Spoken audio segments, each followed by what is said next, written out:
Baru 2 pekan lalu, Polres Pelabuhan Makassar diserang, kini Mapolres Jeneponto juga mendapat teror dari sejumlah orang tak dikenal. Dari informasi, sekira ratusan OTK itu menyerang markas pada pukul 2 dini hari. Seorang anggota polisi menjadi korban dalam insiden tersebut. Sejumlah kaca ruangan pecah dan rusak. Rupanya teror itu bukan kali pertama. 2 hari lalu, tepatnya Selasa 25 April, mobil Dalmas Polres Jeneponto juga ditemukan terbakar di pinggir jalan. Mobil tersebut menurut informasi dibawa kabur oleh seorang pria dari dalam mako sekira pukul 4.30. Namun tak ada yang mengetahui siapa sosok pria tersebut, juga letak kuncinya mobil itu disimpan. Setengah jam kemudian, mobil tersebut ditemukan terbakar di Jalan Persawahan, Kelurahan Panaikan, Kecamatan Binamu, Jeneponto pada Selasa 25 April 2023 pagi. Atas insiden itu, Kapolda Sulawesi Selatan Irjen Setio Budi Mampuni Harso langsung mengunjungi Polres Jeneponto pada Kamis 27 April 2023 siang.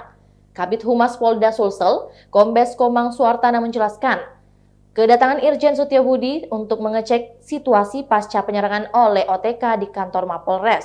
Untuk diketahui, insiden penyerangan oleh OTK tersebut menyebabkan beberapa bangunan rusak dan pecah kaca. Di antaranya gedung Kasih Propam, Intelkam hingga Masjid Nur Asi Syurti yang terletak di dalam Mapolres.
Itulah tadi berita hot news kita pada hari ini. Saksikan berita hot news lainnya hanya di kanal YouTube dan Facebook Tribun Timur.